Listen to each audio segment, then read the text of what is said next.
we believe, the Lord will give us a victorious life. நாம் நம்பி விசுவாசிக்கும் பொழுது வெற்றியுள்ள ஒரு வாழ்க்கையை கர்த்தர் நமக்கு தருகிறார்.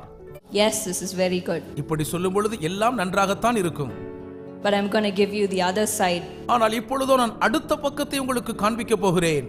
What happens when you don't believe? நீங்கள் நம்பாமல் இருக்கும்போது என்ன நடக்கிறது?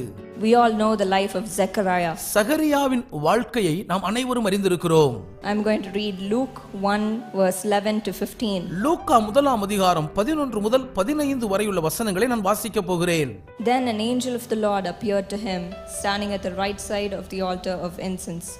When Zechariah saw him, he was startled and gripped with fear. But the angel said to him, "Do not be afraid, Zechariah. Your prayer has been heard.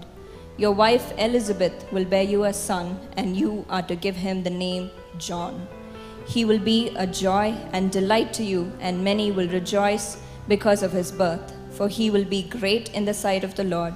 He is never to take wine or other fermented drink, and he will be filled with the Holy Spirit, even from birth." அப்பொழுது கர்த்தருடைய தூதன் ஒருவன் தூபபீடத்தின் வலது பக்கத்திலே நின்று அவனுக்கு தரிசனமானான். சகரியா அவனை கண்டு கலங்கி பயமடைந்தான். தூதன் அவனை நோக்கி, சகரியாவே, பயப்படாதே, உன் வேண்டுதல் கேட்கப்பட்டது. உன் மனைவியாகிய எலிசபெத்து உனக்கு ஒரு குமாரனை பெறுவாள். அவனுக்கு யோவான் என்று பெயரிடுவாயாக. உனக்கு சந்தோஷமும் மகிழ்ச்சியும் உண்டாகும். அவன் பிறப்பு நிமித்தம் அநேகர் சந்தோஷப்படுவார்கள். அவன் கர்த்தருக்கு முன்பாக பெரியவனாயிருப்பான். திராட்சரசமும் மதுவும் குடியான். தன் தாயின் வயிற்றில் இருக்கும் போதே பரிசுத்த ஆவியினால் நிரப்பப்பட்டிருப்பான். Zechariah was old. சகரியா வயது சென்று முதியவராயிருந்தார். And Elizabeth was old. எலிசபெத்தும் வயது சென்ற பெண்மணியாயிருந்தாள். Two old people, can they bear a child? இரண்டு வயோதிபர்கள் ஒரு குழந்தையை பெற்றெடுக்க முடியுமா?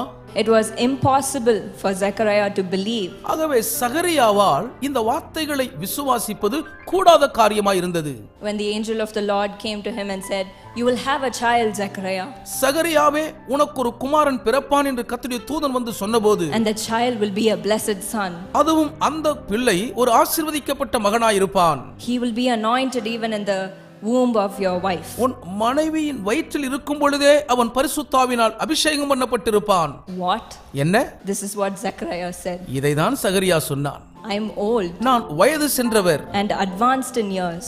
நான் வயது சென்று முதியவராயிருக்கிறேன். I am going to have a son, எனக்கு ஒரு குமாரன் பிறக்க போகிறானா? and he is going to save the people. அவன் ஜனங்களை ரட்சிக்க போகிறானா? There was unbelief from the mouths of Zechariah. சகரியாவின் வாயிலிருந்து அவிசுவாசமான வார்த்தைகள் வெளிப்பட்டன. When he said this, இப்படி அவர் சொன்னபோது the angel of the Lord came. தேவதூதன் வந்தார். In verse 19 and 20, 19 20 வசனங்களிலே look at what Gabriel says. Gabriel என்ன சொல்லுகிறார் பாருங்கள். I am Gabriel.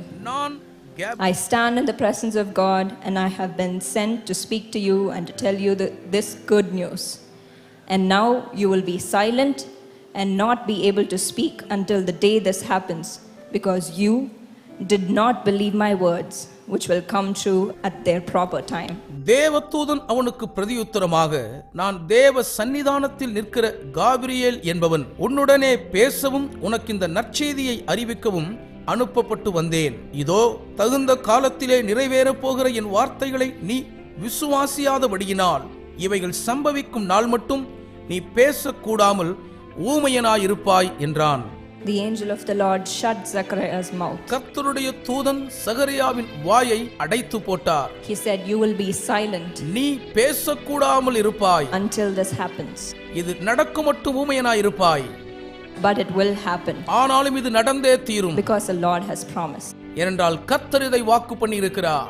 Yes, my friends. ஆம் என் நண்பர்களே. We need to be very careful when the Lord promises something. கர்த்தர் ஒரு காரியத்தை நமக்கு வாக்குத்தத்தமாய் கொடுக்கும் பொழுது அதை குறித்து நாம் மிகவும் ஜாக்கிரதையாய் இருக்க வேண்டும். When the Lord says go, கர்த்தர் போ என்று சொல்லுவாரானால் we need to go. நாம் புறப்பட்டு போகத்தான் வேண்டும். When the Lord says sit down, உட்காரு என்று கர்த்தர் சொல்வாரானால் we need to sit down. நாம் உட்காரத்தான் வேண்டும். When the Lord says be quiet, I will do everything, அமர்ந்து சும்மா இரு, நான் எல்லாவற்றையும் செய்வேன் என்று கர்த்தர் சொல்லும் பொழுது we need to be quiet. நாம் அமர்ந்து சும்மா தான் இருக்க வேண்டும். Because the Lord has promised, என்றால் கர்த்தர் வாக்குறுதி இருக்கிறார்.